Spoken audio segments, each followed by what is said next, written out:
안녕하세요. 박홍순입니다.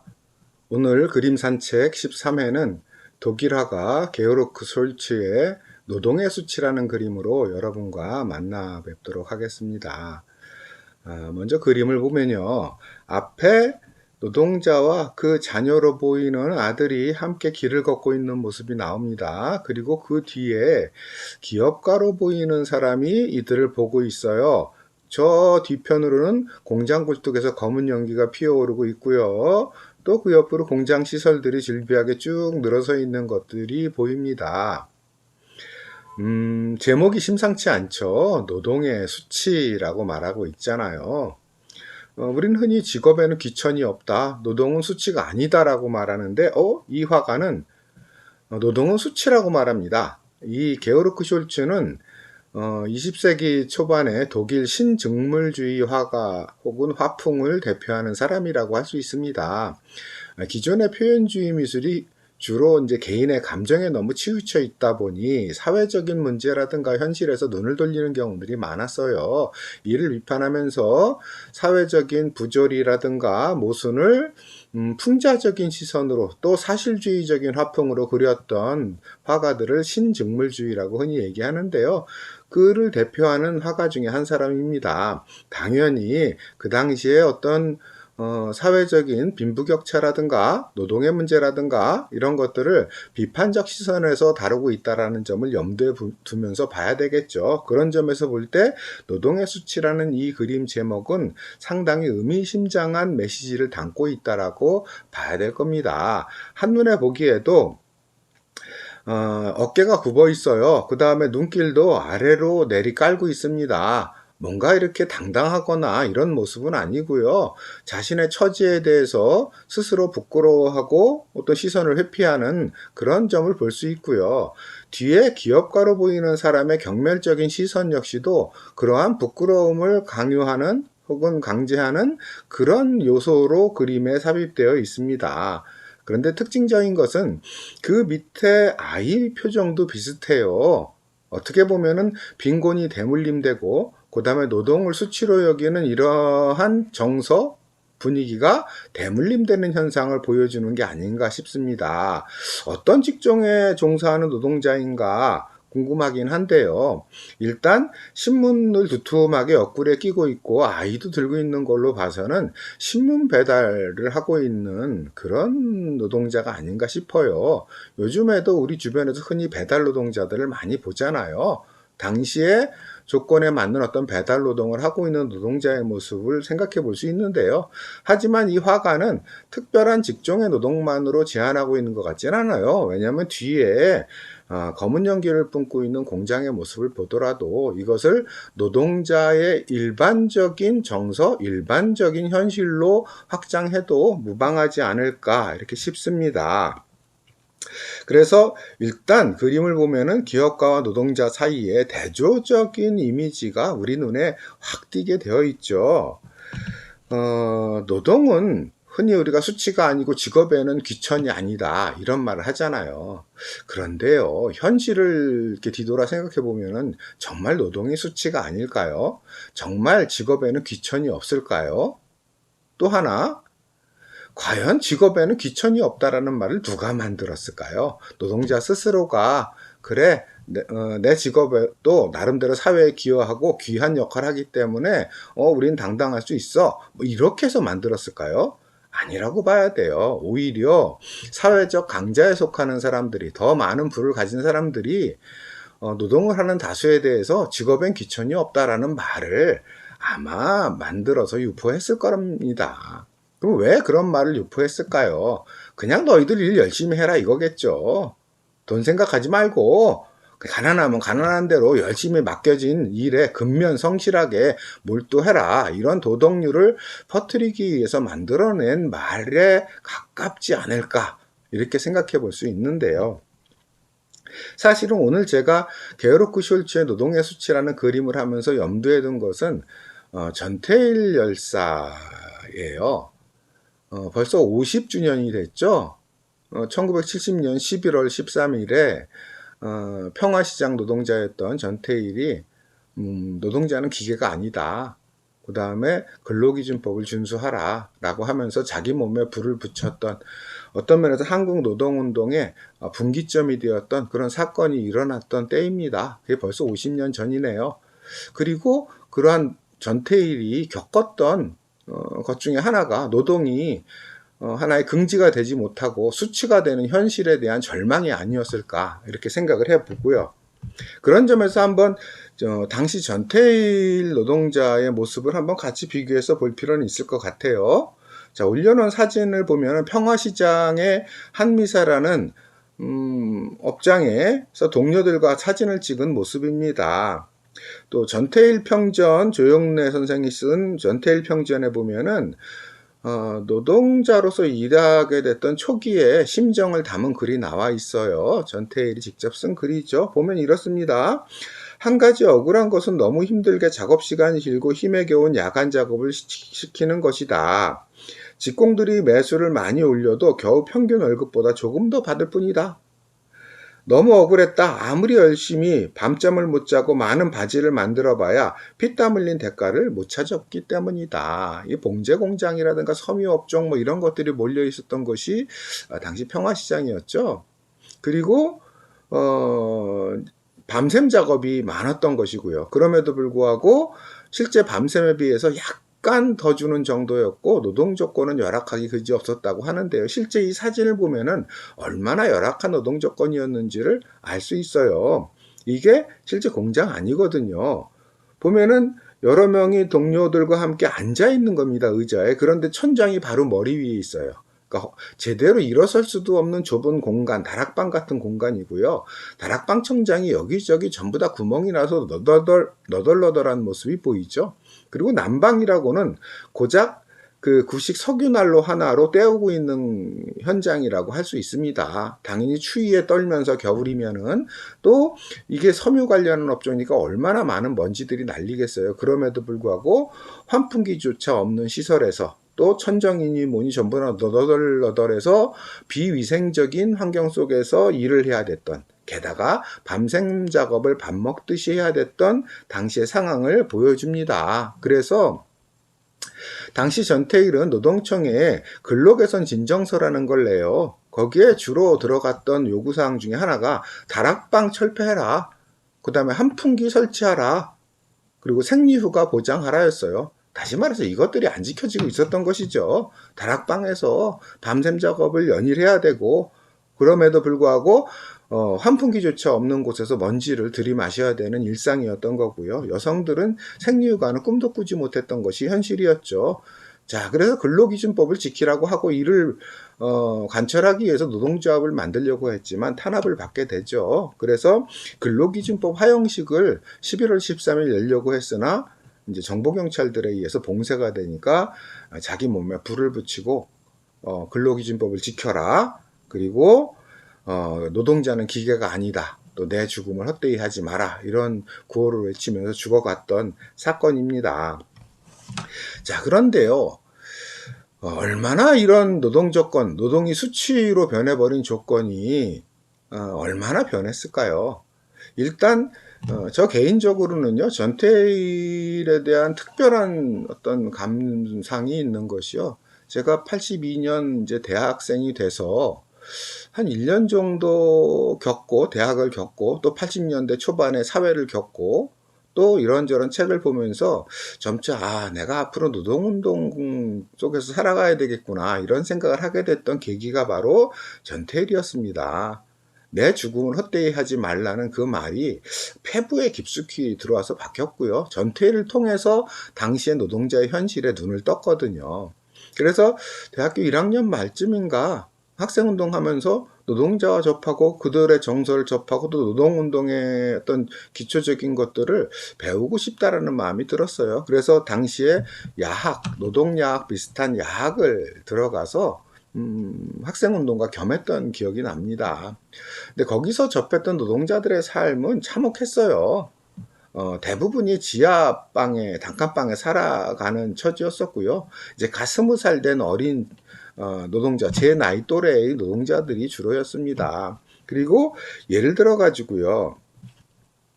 당시 염색 공장에 다니던 어떤 여성 노동자가 있었는데 작업 과정이 어떤가를 한번 들어보고 깜짝 놀랐어요. 큰 수조 같은 통에다가 그 독한 화학약품인 염색약을 풀어놓고 옷감을 집어넣고 직접 발을 걷고 들어가서 그거를 밟는다 그러더라고요. 지금이야 상상할 수 없지만 그 당시에는 직접 사람이 들어가서 온몸에 염색약을 묻혀가면서 염색 작업을 했던 그런 광경을 떠올리면서 정말 참혹함을 금치 못했었는데요. 그리고 80년대 중반에 노동운동을 하면서도 그 사정은 나아지지 않았었어요. 남성들 같은 경우 특히 프레스 업종에서 일하는 경우에는 손가락이 하나 둘씩 없는 경우가 대부분이어서 언뜻 보면은 무슨 우리가 문둥병이라 그러죠. 손가락이 잘려져 나가는 그런 병을 앓았던 사람들이 모여 있는 것 같은 풍경이 펼쳐지고요. 그 다음에 신발 공장이다 그러면은 신발 공장 우리는 그냥 아무 생각 없이 신지만요. 그게 전부 다 몇 겹이 되는 고무를 밑창을 본드로 붙인 거거든요. 저녁 시간에 만나면은 거의 본드 환각 상태로 몽롱한 상태로 만나게 돼요. 환기도 제대로 안 된 밀폐된 공간에서 계속 작업을 거듭했어야 됐기 때문이죠. 그러니까 전태일이 근로기준법을 준수하라. 그 다음에 내 죽음을 헛되게 하지 마라. 노동자는 기계가 아니다라면서 죽어간 지 10년, 20년이 지난 당시에도 그다지 바뀐 게 없었죠. 현재는 그럼 어떠냐? 현재는 지금 2020년 현재는 얼마나 나아졌느냐? 물론 과거에 비해서는 몇몇 부분에서 개선이 있었던 것은 맞습니다. 그럼에도 불구하고요. 상징적으로 현재 한국을 살아가는 노동자들의 처지를 보여주는 대표적인 것이 산재 사망률이잖아요. 지난 10여 년간 OECD 부동의 1위를 차지하고 있는 것이 우리의 산재 사망률이고요. 매년 평균 봤을 때 보통 2,000명 정도가 산업재해 사망을 하고 있고요. 산업재해 사고는 한 10만 건 정도, 10만 명 정도가 다치거나 뭐 이런 사태가 벌어지고 있는 거죠. 그런데 한번 비교해 보면요. 이게 1년간의 평균이잖아요. 그럼 지난 1년간 코로나로 죽어간 사람이 우리나라에 몇 명입니까? 대략 현재 수치로 500명 정도 되거든요. 그 다음에 확진자 수가 한 3만 명이 조금 안 되는 수준인데 연말까지 가면은 얼마 남지 않은 연말까지 가면은 3만 명이 조금 넘는 수치가 되겠죠. 그런데 산업재해로 다치는 사람이 10만 명이 되고요. 매해 죽어가는 사람이 2,000명이에요. 코로나로 죽은 사람들의 4배가 돼요. 그럼에도 불구하고 우리는 산업재해에 대해서는 그렇게 많은 관심을 가지고 있지 못합니다. 최근에 들어와서야 조금씩 관심이 늘어나고 있는 중이긴 하지만 아직은 매우 부족하죠. 최근에 어떤 유튜브를 봤더니 나름대로 우리 사회에서 개혁적이고 민주적인 목소리를 내는 어떤 작가분이 이렇게 얘기를 하더라고요. 이 두 가지를 비교하면서 코로나19는 사회적이고 공적인 성격이 강하다. 그럼에 비해서 산업재해 사고는 개인적인 요소들이 강하기 때문에 이것을 비교할 수는 어렵다. 비교하기는 어렵다. 뭐 이런 식으로 두 가지를 구별하는데 저는 그건 타당한 구분 방식은 아닌 것 같아요. 왜냐하면은 우리나라의 산업재해가 세계 1위, OECD 1위인 것이 그 정도가 그렇게 상식적인 수준이 아니에요. 우리나라 1인당 국민소득이 한 3만 불 정도가 되잖아요. 그럼 비슷하게 3만 불의 국민소득을 갖고 있는 나라들의 평균적인 산업재해 사망률의 5배예요. 무려 500%나 더 많은 사람들이 비슷한 수준의 경제 조건을 갖춘 나라 중에서 5배나 더 많은 사람들이 매년 산업재해로 죽어가고 있어요. 이걸 상식이라고 말할 수는 없죠. 비정상 중에서도 아주 극심한 비정상 상황이라고 할 수 있고요. 이 정도가 되면 이것은 사적이거나 개인적인 것으로 치부할 수 없는 사회적이고 공적인 성격, 사회적으로 중대한 과제의 성격을 지니고 있다는 점에서 둘을 그렇게 큰 성격 차이로 구별할 이유가 전혀 없다. 우리가 코로나에 대해서 적극적으로 전 사회적으로 대처하듯이 노동자의 산업재해 사망이라든가 산업재해 사고를 막기 위한 조치도 전 사회적으로 노력을 경주해야 되는 것이 아니냐 이런 생각을 해볼 수 있죠. 자, 물론 노동에 대해서 이렇게 어떤 수치로만 또 고통으로만 그렸던 그림이 있는 것은 아니죠. 영국 화가 포드 매독 브라운의 노동이라는 그림을 보면은요, 노동을 굉장히 밝게 그리고 있어요. 보면은 런던의 지하 수로 하수시설 공사를 하고 있는 모습인데요. 옛날에 8, 90년대 공사장에서 많이 봤던 모습이죠. 삽으로 이렇게 모래나 이런 것들을 채 거르는 작업을 앞에서 하고 있고요. 뒤에서는 모래와 자갈과 시멘트를 섞어가지고 콘크리트를 만드는 작업을 하고 있고요. 그런데 그 뒤에서는 목이 마른지 어떤 사람이 물을 벌컥벌컥 들이키고 있는데, 전반적으로 그렇게 힘들고 고통스럽고 열악한 이런 노동 모습이라기보다는 뭔가 기운차고 활기차고 밝은 모습이에요. 주변 아이들이 와가지고 그 공사 도구를 가지고 장난치고 있고, 엄마가 그 아이의 머리에 꿀밤을 때리고 있는 모습도 있고요. 그 다음에 주변 사람들의 모습들도 매우 밝습니다. 전반적으로 밝고 건강하게 노동의 현장을 그리고 있는 건데요. 그것은 우연은 아니에요. 오른쪽에 인물 두 명이 그 힌트가 되는데요. 맨 오른쪽에 있는 사람이 우리에게 명언명구로 유명한, 그리고 19세기 영국 사상계에 많은 영향을 주었던 토마스 칼라일이고요. 그 옆에 있는 사람이 노동자 대학을 설립했던 모리스예요. 자, 이 사람들을 이 옆에다가 그려놓은 이유는 뭐냐? 화가가 이 두 사람의 생각에 공감했기 때문이죠. 그러면 칼라일이나 모리스가 어떤 생각을 가지고 있었길래 이렇게 노동을 밝고 건강하게 그렸느냐? 칼라일은 노동이라는 글에서 이런 얘기를 합니다. 일은 늘 고귀하고 신성하다. 사람이 아무리 목매하고 자기 할 바를 모른다 해도 진지하게 일을 한다면 그에게는 항상 희망이 있다. 사람은 일을 함으로써 자신을 완성해 나간다. 이런 얘기를 하고 있습니다. 여기에서요, 노동이 늘 고귀하고 신성하다고 얘기하는 건요, 인간이 노동을 통해서 문화, 문명을 만들어 왔다. 그런 점에서 노동이 이 사회의 뿌리다. 라는 점에서 신성함, 고귀함을 얘기하고 있다고 봐야 되겠고요. 또한, 노동을 열심히 한다면 그에게는 항상 희망이 있다라는 건요, 반대로 말하면 절망은 노동하지 않으려는 나태함에서 오는 거다. 사회만이 아니라 개인적으로도 절망에 빠뜨리는 것이 게으름이다. 그러니까 게으르려고 하지 말고, 나태하려고 하지 말고 근면성실하게 노동에 임해야 된다라는 점을 강조하는 내용입니다. 마지막으로 사람은 일을 통해서 스스로를 완성해 나간다는 것은요, 일할 때 건강한 마음이 생기고 또 노동을 함으로써 건강한 정신, 그래서 몸과 정신의 조화가 형성된다. 그런 점에서 노동의 가치가 곧 인간의 가치다라는 노동 예찬이라고 말할 수 있습니다. 그런 점에서 또 나태함을 반대하고 어떤 건강한 노동으로서 스스로와 사회를 발전시켜 나가는 그런 계기가 스스로 만들어져야 된다라는 걸 강조하는 내용이고요. 모리스라는 사람도 신학자였는데요. 나름대로 실천 신학자였죠. 이기심에 의존하는 경제체제가 신학에 맞지 않는다. 그리스도가 바라는 세상에 맞지 않는다며 주로 협동노동을 강조했던 사람이에요. 그를 위한 의식개혁운동에 힘썼기 때문에 노동자 대학을 설립했던 사람인데, 이들의 뜻에 공감하면서 아까 그 화가는 노동을 밝고 건강하게 또 사람들에게 근면한 노동을 권하는 그런 그림을 그렸던 건데요.